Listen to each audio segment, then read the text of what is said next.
Hello, St. Paul. I'm Nate Knazer, Director of Care Ministry. And for those of you that don't know, I just started back in April of 2023. So I'm just completing about 5 months of serving on staff here at St. Paul. And sitting next to me is Jenna Clark. She is our school counselor, and she just recently started as well. And towards the end of the video, she'll have the opportunity to share what's going on in her world. But for now, I'm honored to provide an update on the various teams within the care ministry. So let's start with our card team. They've been spreading love and encouragement through handwritten cards for quite some time now. And I just recently started to track what they've been doing. So since May of this year, they've sent out about 100 cards to those on our care list. And who's on our care list? Those are our homebound or other known as our shut-ins. Maybe it's someone going through a difficult time right now, or some folks that we just want to keep an eye on. Maybe they're going through a challenge, or maybe they're elderly, maybe they just moved to an assisted living facility. So we have a care list, and our card team has sent about 100 cards just since May. So they're busy, but they're on track of it, and we so appreciate what they're doing. And we only currently have 5 individuals serving on the card team. So if you put that into perspective, they're sending out many cards each and every month, and those are the ones, again, that we're only keeping track of. I know from the goodness of their heart, they're sending out a lot more. So thank you to our card team. Next is our visitation team. They're doing incredible work, just bringing comfort and companionship, again, to our shut-ins. We have 6 people on the visitation team. That includes me and 1 couple. And since May, they've made 63 visits to our shut-ins. So again, thank you to our visitation team, and as we continue to grow out, we might be looking at doing some hospital visits and doing some training. So again, part of my responsibility is doing hospital visits, but we definitely want to encourage people to step out.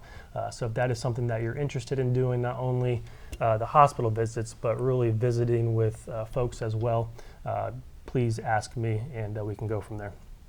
Our prayer team consists of a group of individuals who've been really steadfast in lifting up the concerns and praise of our congregation.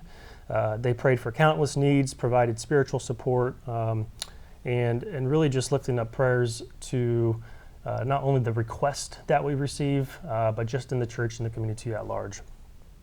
Since the beginning of the year, so going back to January, we have received almost 1,000 prayer requests. So continue to send in prayer requests. We are praying for you. And something that we just started as well within the last couple of months, I have 1 couple helping me out, is the prayer request that you submit on Sunday mornings or even throughout the week on our website. We are calling you to pray with you over the phone. Now, rest assured, if it's marked confidential, those remain confidential. So only those public prayer requests, we are calling out to you to pray with you over the phone. So definitely could use some more help in that area. The 1 couple has been doing just a tremendous job at just calling and following up with folks. But the more the merrier, right? So definitely want to get into some sort of cycle as we can reach out and pray with you over the phone and in person. So again, if that's something that you're interested in doing, please reach out to me and let me know. Something else we just started that's really focusing on our shut-ins is student letters. So beginning this fall, students that go to our school in the 4th and 5th grade class will be writing letters to our shut-ins. So it's really a win-win. Not only are the children developing their writing skills and learning how to put sentences together and sentence structure, but the recipients get to hear about what the 4th and 5th grade classes are up to, and just brings a little bit of joy in their life in the moment. So thank you for Principal Sawyer in partnering with us and doing that, and the 4th and 5th grade teachers. Thank you. Our cancer support team has been a true pillar of strength for those battling cancer.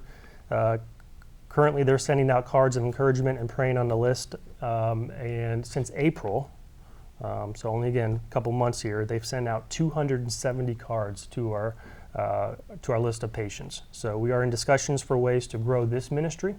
So stay tuned for more about that. And Sandy Walker is kind of leading the group right now. So if you know someone that has cancer or you're going through cancer yourself, please reach out to me or Sandy Walker.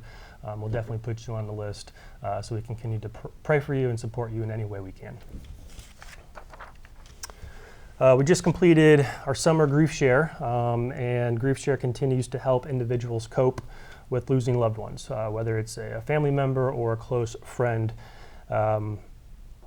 It's such a joy watching the growth of those going through the Grief Share, from that first session all the way through completion, just how God is working in their lives to really turn their grief struggle around. Grief is something that we always carry with us when we lose a loved one, but this is a great group that just gives some practical advice and kind of getting a routine of what to expect as we navigate through the journey of grief. So I highly encourage you to join in on the new session coming up in October of this year. It's a new edition. So if you've been through Grief Share before, highly recommend coming to check out the new edition. Really looking for leaders to step out and help me lead those Grief Share sessions.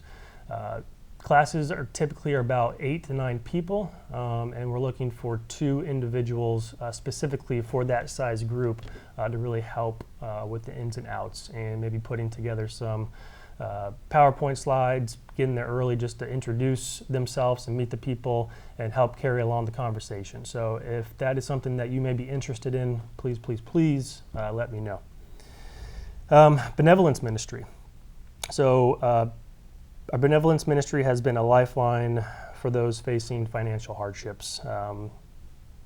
Again, through those efforts, we've assisted multiple families and individuals, whether it's a food need, water, maybe it's a car payment, maybe a mortgage payment. Every single situation is unique, and we take a look at everyone uniquely. So this is outside the normal budget. And so it's really just from the kindness of your hearts reaching out and saying, hey, we know there's some hurt people out there.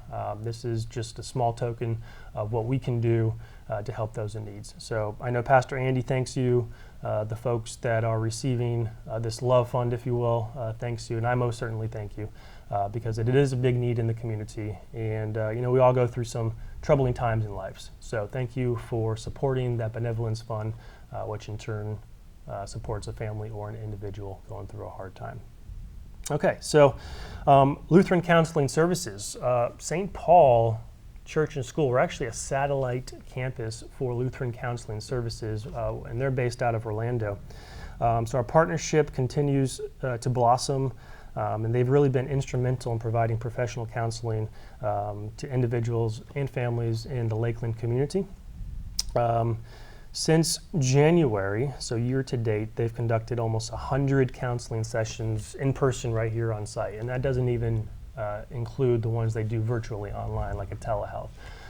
So they've actually brought on a 3rd counselor to help out full-time, and they're already in discussions to bring on a 4th. And the benevolence fund that I just mentioned also helps support folks going through counseling as well. So again, that partnership continues to grow, and so we want to thank the folks over at Lutheran Counseling Services for being a great partner. And that's kind of where Jenna comes into play. So like I said, Jenna is our school counselor, and in years past, we've partnered with Lutheran Counseling Services to have internships here on site to help out with kids and the families. There was a big need, and we met those needs by bringing Jenna on board full-time. So Jenna, again, our school counselor, has been a huge blessing to the church, but especially the school, and like I said, the kids and families. So I'm going to kind of pass the baton off to her and give her the floor to kind of talk about what she's been doing over on that side. Yeah, so like Nate said, Lutheran Counseling Services used to do more in-depth counseling for about 18 to 22 students on campus. I like to think about it in terms of taking your car to the shop, right? That's more of like an engine overhaul, replacing the nitty-gritty stuff, whereas what I'm doing is a lot more of the fine-tuning skills. So like for a car, changing your oil or putting in fluids, stuff like that. That's more the equivalent of what I'm doing with the kids. So a lot of skill building, how to regulate emotions, how to be a good friend to our classmates so that they want to be friends with us. So I'm meeting with kids individually, starting some in groups coming up soon, just to help them have success in their social relationships, their emotional needs, so that they can ultimately have success in the classroom and in life. Some of the other things I'm working on with the teachers, we brought in a new social skills curriculum this year to each of the classrooms, so the teachers are able to help build some of those skills overall for all of the students, like setting goals and dealing with emotions, solving problems with people, which has been really helpful. I'm excited for what that's going to do this year. I've also been working with Nate to work on some educational opportunities that are coming up, which I think you're going to talk more about. Yeah, so I'm going to introduce a stat first about why counseling is so important, especially for students. Is I just read that about 15% of the American population suffers from some sort of mental illness, and most often the mental illness doesn't just happen overnight. It's kind of developed, and Right. it maybe starts with in the classroom. Maybe a kid's being a bully, or they're being picked on as the individual.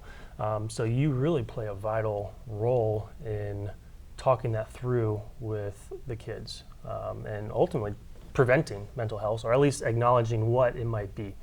So because of that, there's a lot of topics we can talk about, that educational piece with not only parents, but the family unit, even individuals. And so what we are doing, again, working with Jenna, is rolling out what we're calling the Friday Focus. And the Friday Focus is going to be a program held on Friday nights that's going to coincide with middle school youth. So that way the campus is active and it's alive. And we're just going to roll out different topics like, what matters to you today? And you sent out a survey to the parents of the school. And so we're collecting that data, and we're going to kind of formulate a plan going forward to talk about hot topics. So it'll be once a month, and the first one is coming up October 20th. And what's the title? What's the topic for that one?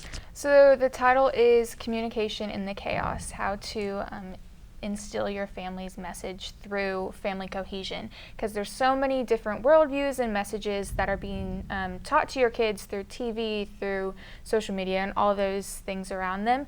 And so we want to communicate how can you use building strong relationships with your children to be able to teach them those values, that worldview that you want them to learn and carry on with them for their life. Yeah, that's great. And every month it's going to be a little different in terms of the format. It could be a seminar type format where we have a speaker, just informing us and just putting knowledge into our minds of how to handle a situation or how to talk through a situation. Some might be roundtable workshops where it's back and forth. We'll have a facilitator, and it'll be a roundtable discussion so you can talk amongst your peers. Hey, what's working for you? What's not working for you? And maybe a hybrid. So maybe it's a first half as a seminar type educational piece, talking piece, and then we go into a workshop. Another topic that I know will roll out, not really quite sure of the date yet, is marriage. And the reason why I bring that up is because it provides an opportunity to branch out from the Friday Focus talk. So, as an example, marriage, there's lots of topics within a marriage that we can talk about, from communication to conflict resolution to, work-life balance between time spent with my spouse, time spent with my kids. So there's a lot of financials, right? It's another big topic within a marriage. So there's a lot that can be talked about. So we see it kind of moving into, we'll have a kickoff event, that Friday Focus, and then can branch out into maybe a couple of small group type settings where, 4 or 5 weeks, one night can talk about conflict, the next week can talk about finances. And so that's the goal for the Friday Focus. We're at the very beginning stages of it. So therefore, look out for more information coming soon. And again, once we get those survey results back, we'll kind of know how to shape up the topics because we want it to be meaningful for you. So again, so in conclusion, our care ministry team, CARD team, visitation team, the prayer team, I want to thank you for really supporting the church and really just caring for our people. And to the church, thank you for your unwavering support. I encourage you to reach out to me to get to know me a little bit more, or if you're interested in volunteering to help out with any one of those teams, I would greatly appreciate it. So thank you, and blessings to you.